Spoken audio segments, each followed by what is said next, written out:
Hello, and this is Delia again. I have another story in our Disney Friendship Stories. This is called Lilo, Stitch, Forever, Forever. Friends Forever. And Scarlett went with her daddy, so it's just me and Belle. Belle, you gonna come say hi to the camera? Come here. Come here. She's very excited. She's out on the porch. Okay, we're going to read Friends Forever, Lilo and Stitch.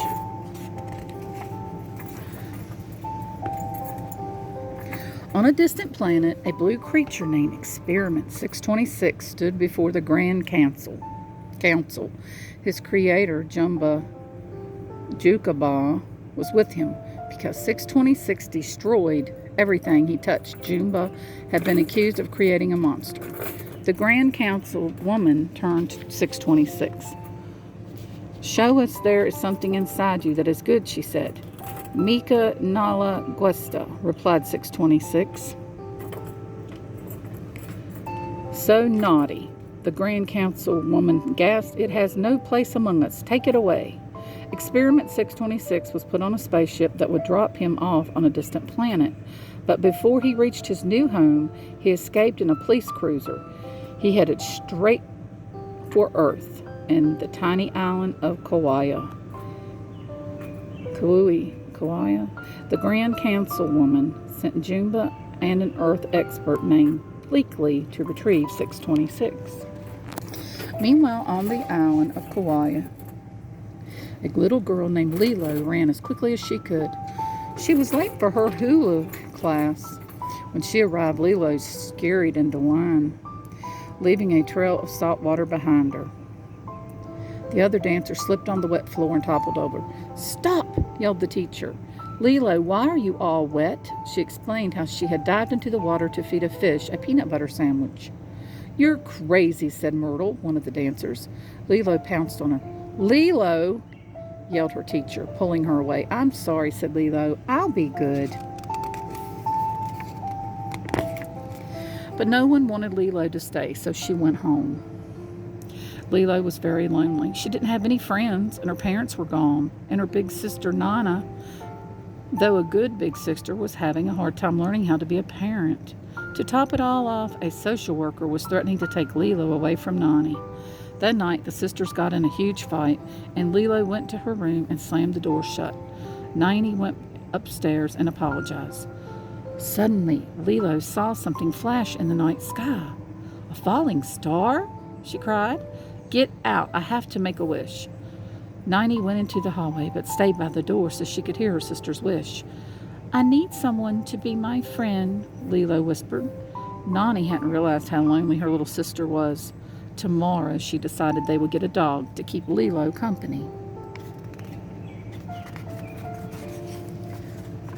The flash Lilo seen was Experiment 626 ship crashing on the island. A trucker found him and took him to an animal shelter. All the other animals were scared of 626, but he didn't care. He scrunched two of his forearms in toward his torso so he would look more like a dog. That way, he'd be adopted and have a place to hide from the aliens who were chasing him. Lilo and Nani soon arrived at the shelter. "Hi," Lilo said when she saw 626. "Hi," the creature replied, and then gave her a hug. She walked back to the front room and told Nani she had found the dog she wanted. "He's good," she said. "I can tell. His name is Stitch." They took Stitch home, even though Nani thought he looked strange. Nani was glad Lilo finally had a friend, and when she left for work, Lilo and Stitch went for a ride. They rode all around the island, even stopped for ice cream along the way. Stitch was wild, but he and Lilo had fun. Later at the restaurant where Nani worked, Stitch spotted Jumba and Bleakley, who were dressed as tourists. When the aliens tried to capture Stitch, he almost bit Bleakley's head off. Nani's manager was furious and fired her. It was just the kind of thing Lilo and Nani didn't need. At home, Stitch had also begun to tear things apart. "We have to take him back," Nani said. "We adopted him," Lilo cried. "What about Ohana?"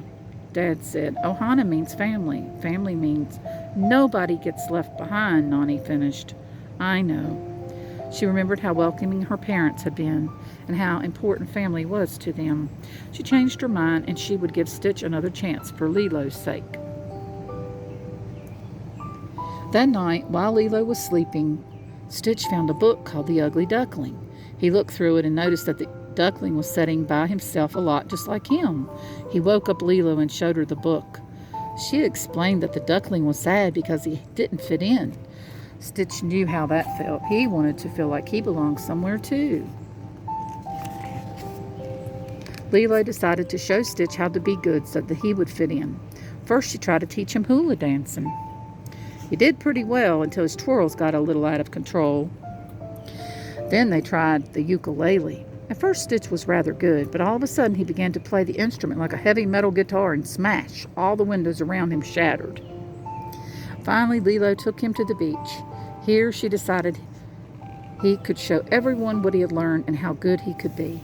Stitch grabbed his ukulele and waddled to the shoreline in front of all the tourists, and he began twanging away. The tourists loved the music and swarmed around him, taking pictures, but the flashes were too bright for Stitch. He grabbed a camera and smashed it to bits. A man soaked him with a squirt gun. The blasts of water made Stitch even angrier. He grabbed the tourist and hurled him through the air. Everyone ran fast as they could. They were frightened. Lilo was upset. Stitch hadn't learned to be good. Plus, the social worker saw what had happened and was worried about Lilo's safety. That night, Lilo decided to talk to Stitch. "Our family's little now," she told him, "but if you want, you could be part of it." But Stitch knew he had made life harder for Lilo and Nani. He turned toward the window. "Ohana means family," Lilo continued. "Family means nobody gets left behind. But if you want to leave, you can." Stitch climbed out the window and headed into the night. Aww. When Lilo woke up, she told her sister that Stitch had left. "It's good he's gone," she said, trying not to sound upset. "We don't need him." Lilo Nani consoled her. "Sometimes you try your hardest, but things don't work out the way you want them to. Sometimes things have to change, and maybe sometimes they're for the better." Then she left to look for a job. Meanwhile, Jumba had found Stitch and was chasing him through the forest. Stitch realized he didn't want to leave. After all, Lilo was his friend. He ran back to the house. When Lilo saw him, she knew she had to help. "What are we going to do?" she asked. Together they fought Jumba, but it was a losing battle. In the process, the aliens destroyed Lilo and Nani's house. Lilo ran into the forest, devastated. Stitch followed her. "You ruined everything," she told him. Just then, Captain Gontu, another alien sent to capture 626, trapped them and put them in a containment pod on his ship.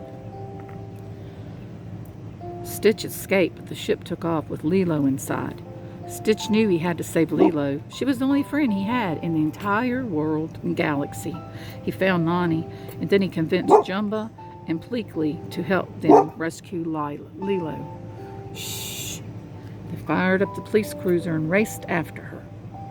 When they got close to Gontu's ship, Stitch jumped out of the cruiser. He landed on the windshield and crawled toward Lilo, but Gontu managed to shake him off. Lilo saw her friend. "Don't leave me alone. Don't leave me, okay?" she cried. "Okay," he replied. Stitch managed to get back to Gontu's ship. He climbed through the windshield through Gontu and rescued Lilo. "You came back," she said. "Nobody gets left behind," he replied. He finally understood how important family was. With Lilo in his arms, Stitch leaped onto the cruiser as Nani, Jumba, and Pleakley flew by. They went to the beach where the Grand Councilwoman was waiting to take Stitch home. "This is my family," Stitch said, pointing to Lilo and Nani. He was allowed to stay on Earth, and the social worker decided not to take Lilo away from her sister. Lilo and Stitch hugged each other happily. They knew they would be friends forever. Aww, that was sweet. Hope you all enjoyed that sweet story. Scarlett will be home later, so she'll get to hear it later for bedtime. Nice music, and we've got thunder. That's what Belle, I think, is fussing about. So I hope you all enjoyed this, and there will be more coming soon. Have a wonderful day.